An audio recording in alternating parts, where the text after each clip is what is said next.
All right, everyone. Thank you for joining us here on another edition of the Franchise Your Business webinar series. My name is Tom DuFore. I'm the founder and CEO of Big Sky Franchise Team, and we've got some great content to go over today. If you're new with us here, and this is your first time, or maybe you haven't joined us in a little while, just a reminder, we're going to go quickly through some macroeconomic data. I like to look at some macroeconomic data points and from economic data, and then start drilling down to the overall small business community and franchise community to start thinking about what is going on with these trends that we're seeing, and how these trends are likely impacting your franchise lead generation, your franchise marketing, and your franchise sales efforts. Because whether these candidates are expressing this or not, these are things that they're going to be seeing, hearing, thinking, talking about, or maybe just even feeling in their checkbook or pocketbook at home. So I just think that's some food for thought here as we get into this. A couple of housekeeping items as some people are loading, as some guests and attendees are loading in here. If you have not subscribed to our podcast, please subscribe to the Franchise Your Business podcast. We replay these sessions there. And secondly, please subscribe to our Multiply Your Success podcast. This week, we have an awesome guest who's a client of ours that talks about his first year of having franchised his business and having sold several franchises, and how that journey has been for him. So I think it's worth listening to. Now, with that being said, let's go ahead and jump into the presentation. I will share my screen and we will get this show underway. And by the way, excuse me, because this is a live session, if at any time you do have something you'd like to ask a question, or you'd like to just go ahead and feel free to type that into the chat box, or raise your hand and I can unmute you, and we will leave some time at the Q&A. This is live, so we're available to answer on the spot. So the first chart I'd like to share is from the Institute for Supply Management, and they do a report on business, and they do 3 reports that they publish now for Purchasing Managers Index. And essentially the Purchasing Managers Index is, what are the people who are buying stuff, these materials, raw goods at these manufacturing companies and these other sectors? What are they thinking? What are they think's happening? And so here's what it said for manufacturing. So it says the U.S. manufacturing sector contracted in December as the manufacturing PMI registered 47.4% in December, up 0.7 percentage point as compared to November's. Reading of 46.7%. This is the 14th month of contraction. 4 out of the 5 sub-indexes that directly factor into the manufacturing PMI are in contraction territory, down from all 5 in November. The new orders index logged its 16th month in contraction territory at a faster rate in December. Of the 6 biggest manufacturing industries, none registered growth in December. So what does this mean? Well, as you can see on this chart, if you're following along and watching, if the manufacturing break-even line is at 50%, so for this past month, we're at 47.4%, which means that it's contracting, and the overall economy break-even line is 48.7%. So we're under that as well. Now, let's go ahead and jump over to the services. And so this is the Institute for Supply Management report on business, and this is the Services Purchasing Manager Index. And it says in December, the services PMI registered 50.6%, a 2.1 percentage point decrease compared to the November reading of 52.7%. A reading above 50% indicates the services sector economy is generally expanding. Below 50, it is generally contracting. Excuse me. So you can see here that the manufacturing, or that the services is above break even for the overall, for the services, and 49.9% is the services overall the economy overall break even line.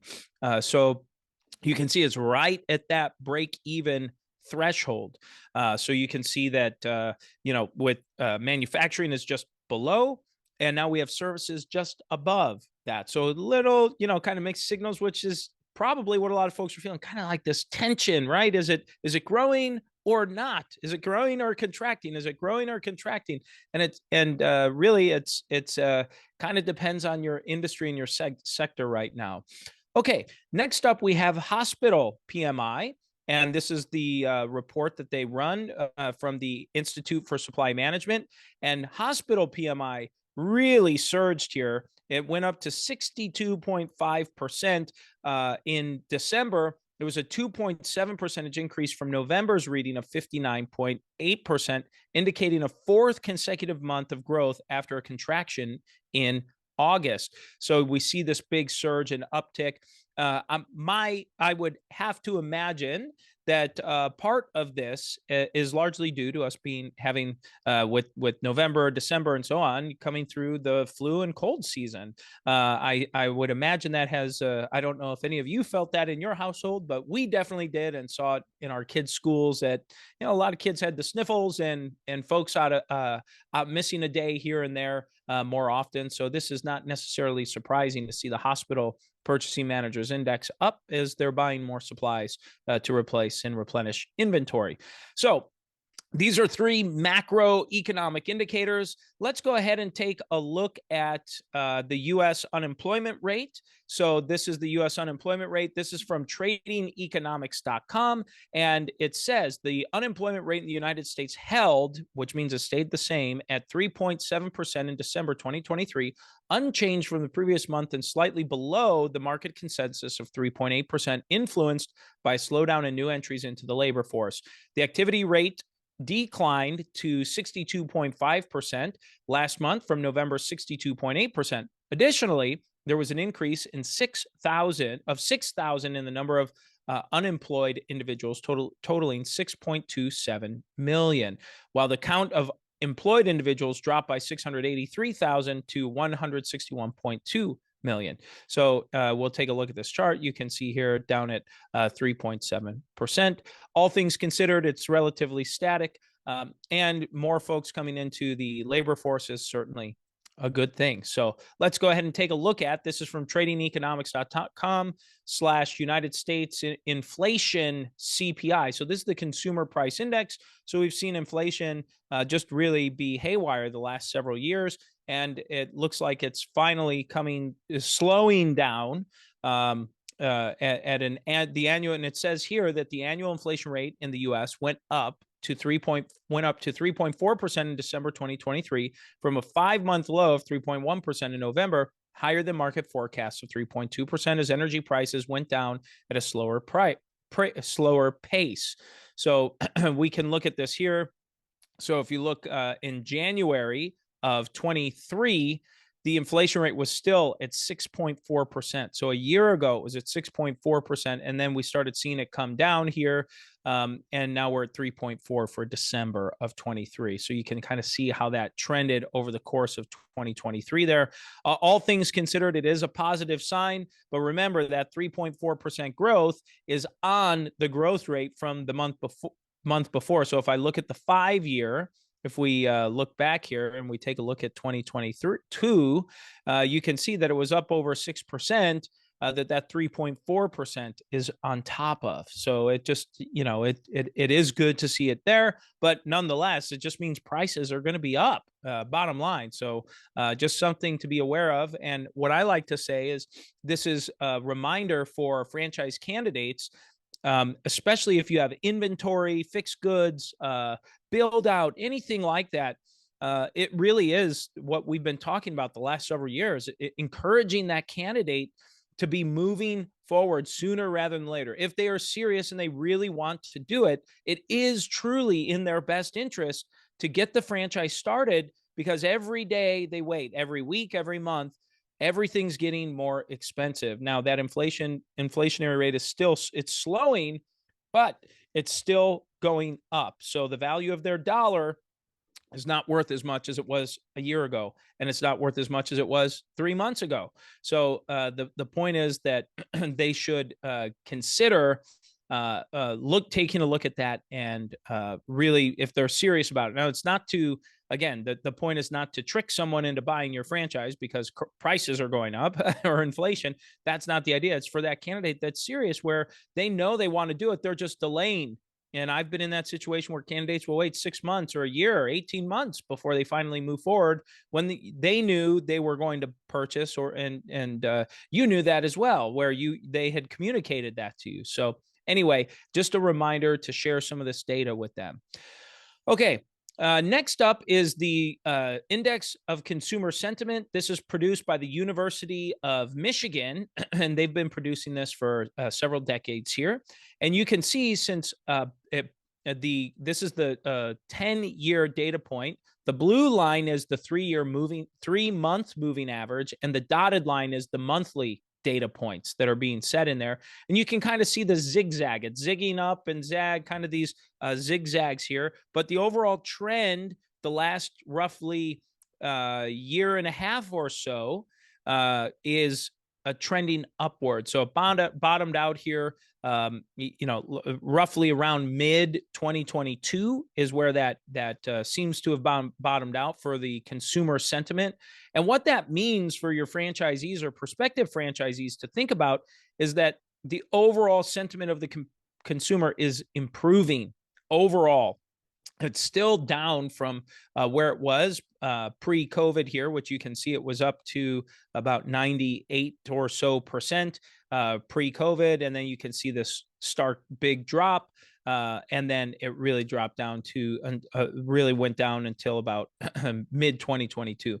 So when you're talking to candidates, if it's coming up, you have some data points for you to share and talk about and say, well, look, consumer sentiment is trending up, and it is. So these are data points just to help showcase if a candidate's concerned or worried, or I'm wondering it, what if, and so on.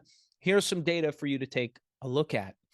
Okay, next up here is the U.S. Chamber of Commerce has a quarterly report.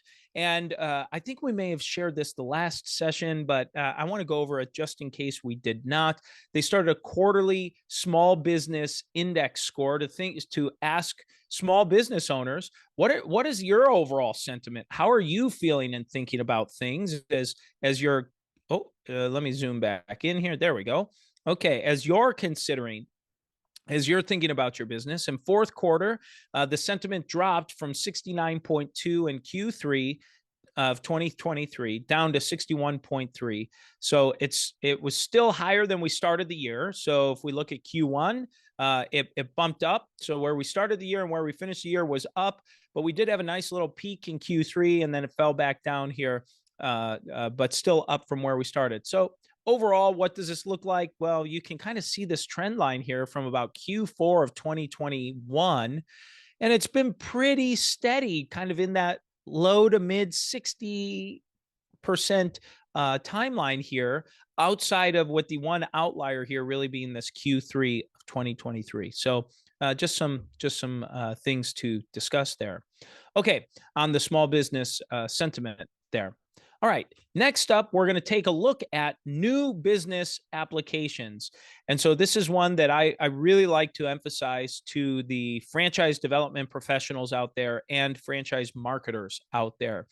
This is something you really, if you have not been paying attention to, or you might have seen but forgotten about, to me, this is the most important data point, I think, of everything we're going to look at today, because it shows, to me, it clearly displays that self-employment and entrepreneurship is on the minds and on the hearts of Americans. And it is thick and heavy and full and abundant right now. So things are great in terms of lots of people thinking about starting a business, because lots of people are starting businesses. And so in December of 2023, you can see here 457,000 new business applications were filed across the country. And new business application filings, I just like to emphasize this. You can see pre-COVID, when we're talking pre-COVID numbers, new business applications were right around 300,000, just under. It's kind of tipped up, right around that 300,000 number. And you can see back in 2011, from 2011 on up to 2020, so over a 10-year period, it was just this slow, steady increase of about 100,000 new application filings per month. It took 10 years for that increase to happen. Okay. So we're talking just this slow, steady progress toward new business applications. Then we see in 2020, we see a drop, largely because of COVID there. We see this big spike, which I think the extra big spike around August or so of 2020 is just due to backlog in processing papers. And then we see here it drops back down just under about 350,000. But you can see ever since COVID in that mid 2020, the number of new business startups has not been anywhere near what it was pre-COVID, and not anywhere near meaning it's over and above where it was.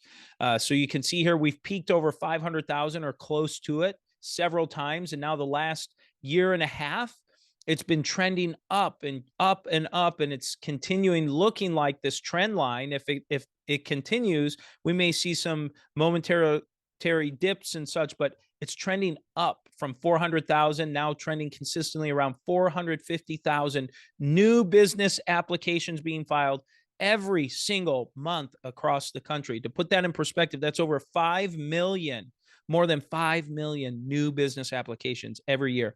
Now, all of those are not going to be buying franchises, certainly.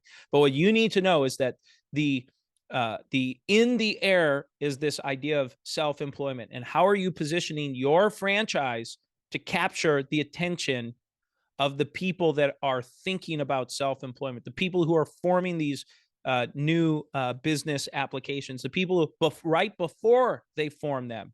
Okay, people have this on their mind. So to me, this is the most important chart for you to really be thinking about. How can you try to get your messaging out that your franchise provides a great opportunity to that budding entrepreneur to be their own boss?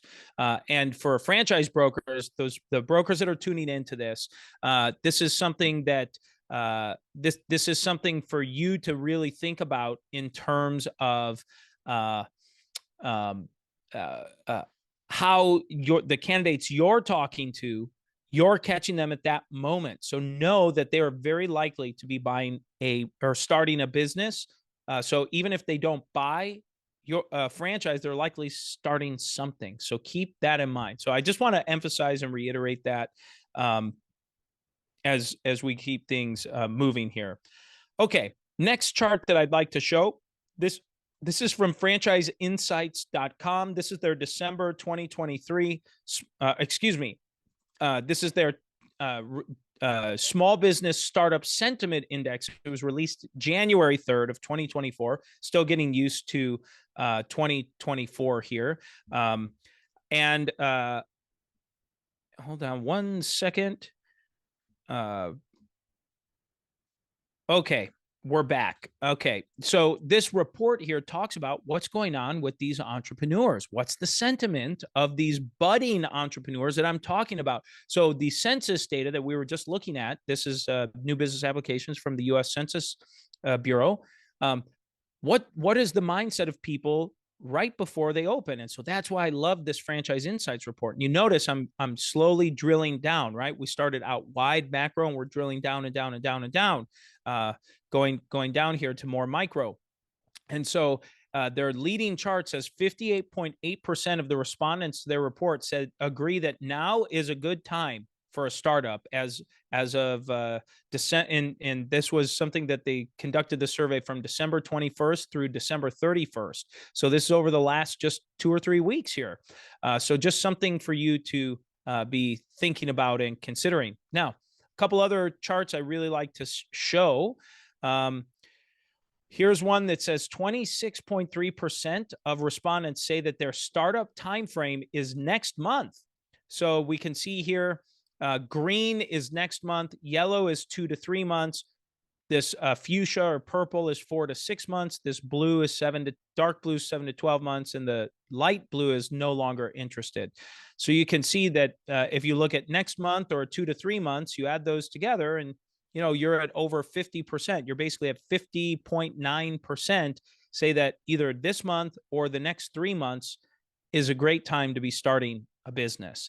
So that means that these folks are thinking in the present. Half, that means roughly half of all leads that come in, one out of every two, they're thinking now, not in 6 months. They're thinking right now. So you have to go in with the assumption that the candidate is thinking right now. Okay. Now, what are the factors to people, starting a business? And so I really like looking at this report. I'm going to zoom in a little bit here. And 67% say that funding or access to credit is the biggest factor determining their ability to get into starting a business or not. It's been the number one factor for years at this point that I've been doing this session. But so I like to point that out, even though number two is economic climate. 40% say economic climate is important. That's 2 out of every 5 leads.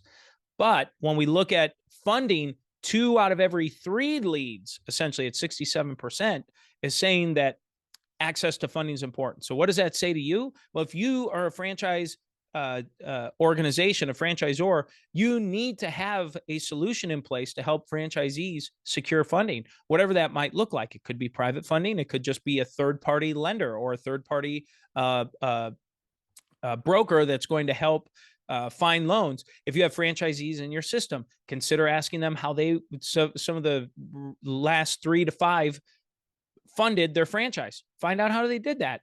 And if they went through an SBA loan or worked with a banker, contact that SBA person or the local banker that they worked with and see if you can make an arrangement, since they're already familiar with your franchise system. Just a very simple thing just to help shore up that funding side.